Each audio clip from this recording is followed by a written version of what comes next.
the Beyond the Border Initiative, and the coming North American Union. The Beyond the Border Initiative is a bilateral meeting between the United States and Canada. No mainstream media attention has been given to it. The initiative is actually a collection of 29 agreements between the United States and Canada, focusing on perimeter security, border control, and law enforcement. The implementation of these new laws are another step in the erosion of national sovereignty, the formation of the North American Union, and world government.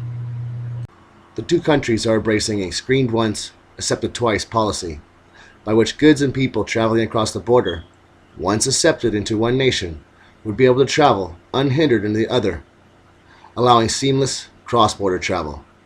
This plan will move security points to the edge of the continent and to the entry points from overseas. To compensate for the loss of the security at the border in the middle of the continent, the two countries will move and expand security to inspection points where shipments and people arrive from overseas. This, in effect, is the end of the U.S. and Canadian borders and the merging of our two countries. December of 2011, President Obama announced the Beyond the Border, a shared vision for perimeter security and economic competitiveness. March 12, 2012 was the 12th meeting between the two nations, and the results will transform the northern border as we know it. The initiative is one of the final steps in eroding the sovereignty of the United States and Canada, allowing for the formation of the North American Union. Much like the formation of the failed European Economic Union, which was formed through trade treaties and carefully planned integration by steps and not by popular support nor the democratic process. Early March 2012, the U.S. Attorney General Eric Holder and Secretary of Homeland Security Janet Napolitano met with Justice Minister Rob Nicholson and Public Safety Minister Vic Tays as part of the 12th Cross-Border Crime Forum. On the agenda were the following: transnational crime issues, counterterrorism, smuggling, economic crime, emerging cross-border threats. Both nations signed a memorandum of understanding on the dissemination of exchanged information to combat human smuggling and trafficking. The stated purpose of the meetings was to advance U.S. and Canadian cooperation in intelligence, law enforcement, and criminal justice, while in fact it is the complete integration of border control, customs, and law enforcement between Canada and the United States, allowing for further integration of economies and government entities in the future. Reading the stated goals of the initiative, it is clearly a blueprint for the integration of both nations. Just a short list of the stated goals were as follows: addressing threats early, developing a common approach to assessing threats and identifying those who pose a risk, on the principle that a threat to either country represents a threat to both, enhance our shared understanding of the threat environment through joint integrated threat assessments, improving our intelligence and national security information sharing, share information and intelligence in support of law enforcement and national security, establish a common approach to screening travelers, share relevant information to improve immigration and border determinations, establish and verify the identities of travelers, and conduct screening at the earliest possible opportunity, establish and coordinate entry and exit information systems, including a system which permits sharing information so that a record of a land entry into one country can be utilized to establish an exit record from the other, invest in improving shared border infrastructure and technology, coordinate border infrastructure investment and upgrade physical infrastructure at key border crossings,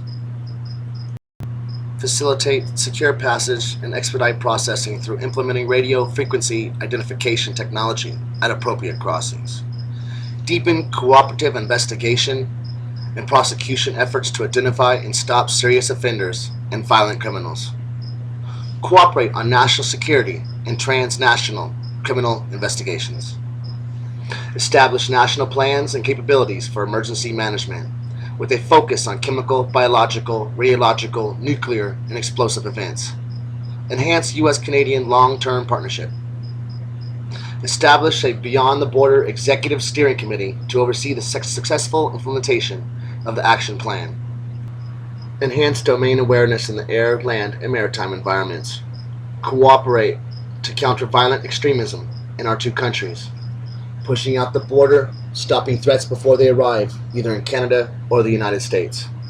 Mutually recognize passenger baggage screening as new technology is deployed and implemented.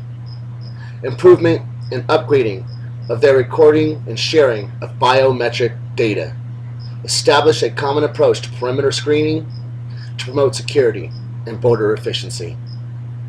Develop a joint statement of joint Canada-United States privacy principles to inform and guide information and intelligence. Sharing under the Beyond Border Action Plan. Integrated cargo security strategy. On top of this, by June 30th, 2012, both countries agreed to develop a common set of required data elements for all modes of transportation for advanced security screening of cargo, including the targeted populations for collections, timing for collections, and what data elements are needed as a common set of elements for collection. When this is all examined together, it is clearly the removal of national borders and the merging of Canada and the U.S. infrastructure for the unification of North America.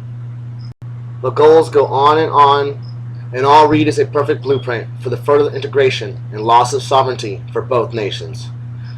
That's not the case according to the Prime Minister, though. No loss of sovereignty is contemplated by either of our governments. These agreements create a new, modern border for a new century. Together they represent the most significant steps forward in Canada-U.S. cooperation since the North American Free Trade Agreement. Just a few quotes from Prime Minister Harper. Do you believe him? Was NAFTA a good thing for our economies? Here's a further quote. However, every rule needs a reason. Where no adequate reason exists for a rule or standard, and that rule hinders us from doing business on both sides of the border, then that rule needs to be re-examined. Is that like the entire Constitution? Attorney General Holder stated, our productive discussions today at the Cross-Border Crime Forum got a long way toward advancing the key pillar of the Beyond the Border initiative that President Obama and Prime Minister Harper announced last year. Integrated law enforcement that adds value to our relationship by leveraging shared resources, improving information sharing, and increasing coordination of efforts. Sounds like integration to me.